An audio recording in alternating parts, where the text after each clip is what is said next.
I mean, how are you feeling 6 days out? Oh, really good. I mean, I think we are on the verge of a historic victory, truly. You know, the polls are very close. You know, this is not going to be a runaway on either side, but we're very confident that we'll come out on top here. So, I mean, it's been a long time. yeah. 30 years since a Republican governor has been in office. You very well could win here. Yeah, absolutely. You know, and from the very beginning, I saw that there was a clear path to victory. You know, remember, I now represent the most Democratic district held by a Republican by far. So I'm used to, you know, putting together broad coalitions of Republicans and independents and Democrats. And, you know, you see that happening now at a statewide level. And it's very encouraging, I think, not only for me and the team, but it should be encouraging for all of Oregon who wants a change, you know, a change that's clearly needed in the state.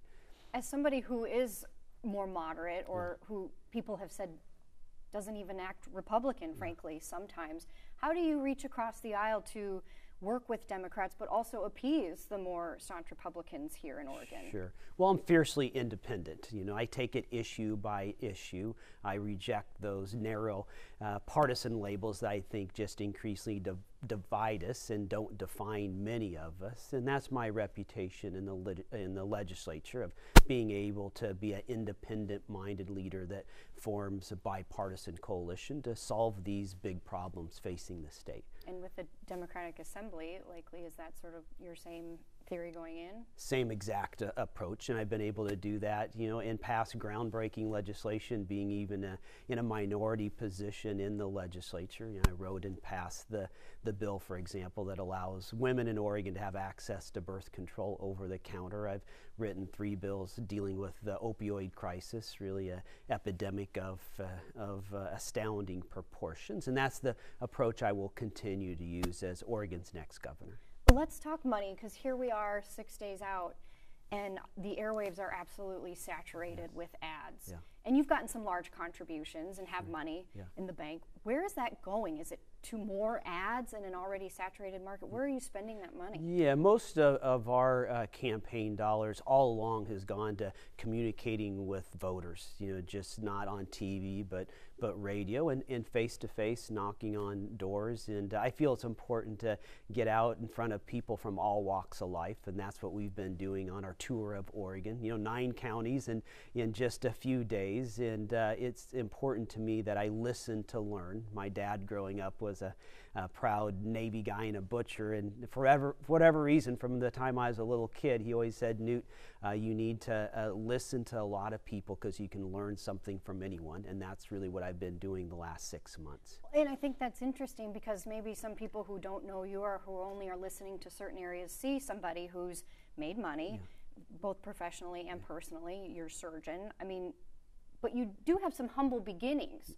So how can people relate to you in those, you know, if somebody thinks, oh, he's just some rich guy, he wants to be, you know, like, but you come from a very humble background. Yeah, I have deep connections to Oregon. I was born and raised in Roseburg along with 2 brothers. We were 3 sons of a butcher and a homemaker, 2 people who didn't graduate from high school. So as you can imagine, they really stress the importance of a high quality education. And I like to say that I took that very seriously and went to Oregon State and then medical school, and fortunately was awarded a Rhodes Scholarship, the first person ever from Oregon State to have that scholarship. So, you know, I'm used to those connections being deep and long in Oregon, and it really motivates me to serve the people in the state of Oregon that I love so much. And do you find that makes you relatable? I do. I think also just being a physician, you know, you take care of people from all walks of life as a physician. As a surgeon, you know, my typical day in clinic, I might take care of someone who is homeless and sleeping out east of Bend under a juniper tree, all the way to someone who's a very prominent CEO of a big corporation. And that's really a good learning experience, to meet people, you know, from all walks of life and hear what's important to them, hear their fears, their hopes, their desires. And it's really, this campaign has just been an extension of serving all kinds of people. The light went out. Than that. Well, we like easy. I think it's because I'm using a cheap $12 Home Depot dimmer on it. That might be why. we got to make do, right? That's right. Bunch of cuts, man. It's also along the money lines. Yeah. I've read some people have asked about why you've not released your full tax returns. Yeah. I know you've released part of Yeah. them, and I've read what you've said to other people Sure. about, in part, you're releasing information about your business partners. They're Yeah. not in public life, Yeah. yada, yada. What do you say to the people, though, who are really for transparency? Yeah, yeah. Certainly I've released my personal tax returns, what I make, my sources of income. I haven't released details about my and my wife's business for a simple reason.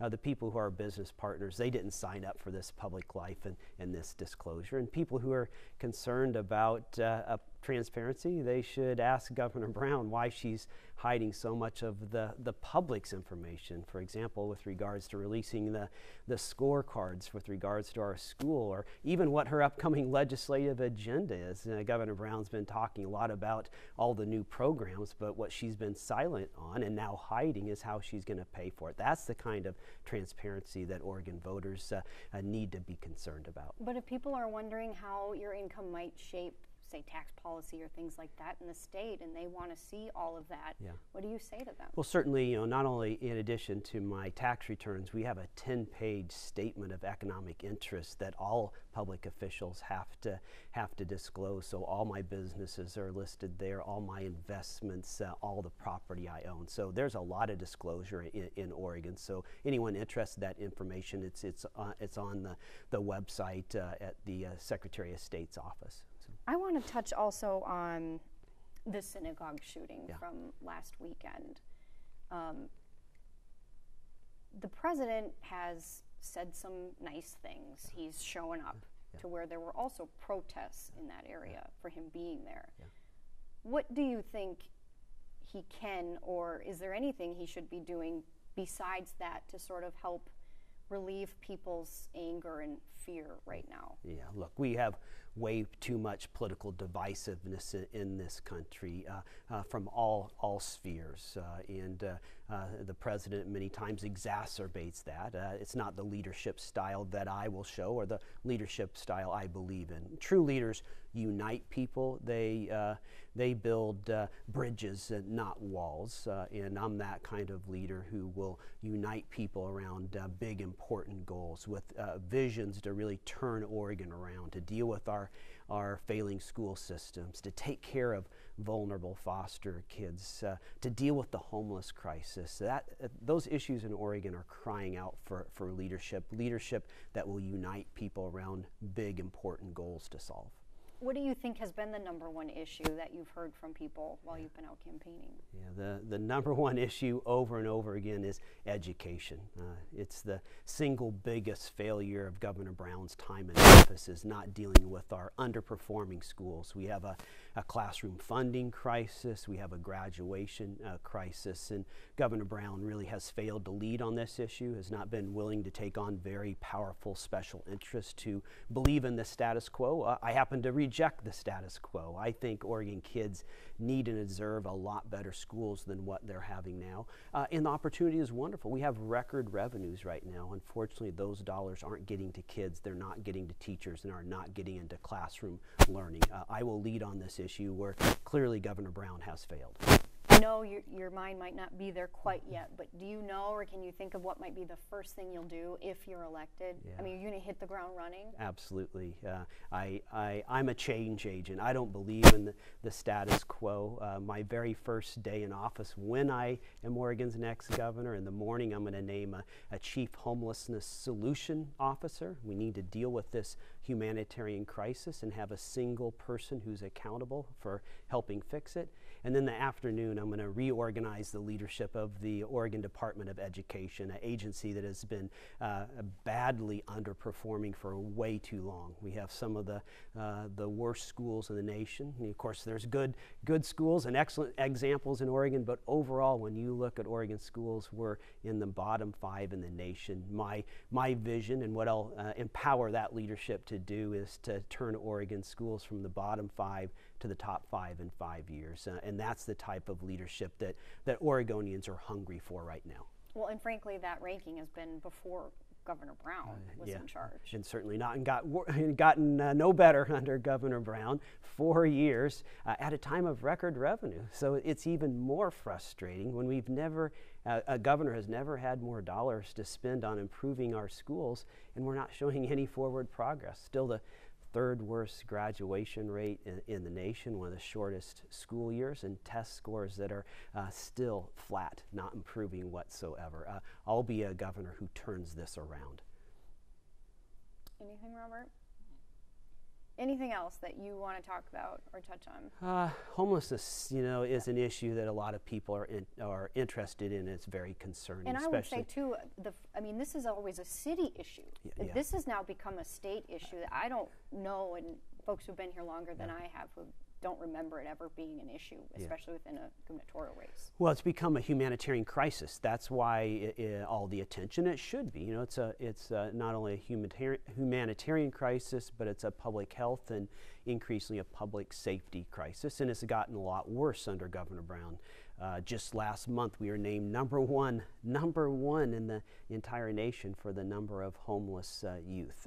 That's particularly bothersome and concerning to me. The last 6 months, I've toured the state looking at facilities and programs that are doing good work and turning this around, and quite frankly, there are some that are not doing very good work. But the ones that are really improving people's lives and in really making a difference combine compassion with a little tough love. And what I mean by that is they offer compassion, expect responsibility, and develop independence, where these shelters are not a final destination, but rather a path to a better life. And that's what we need, and we need leadership from a governor to pull it all together.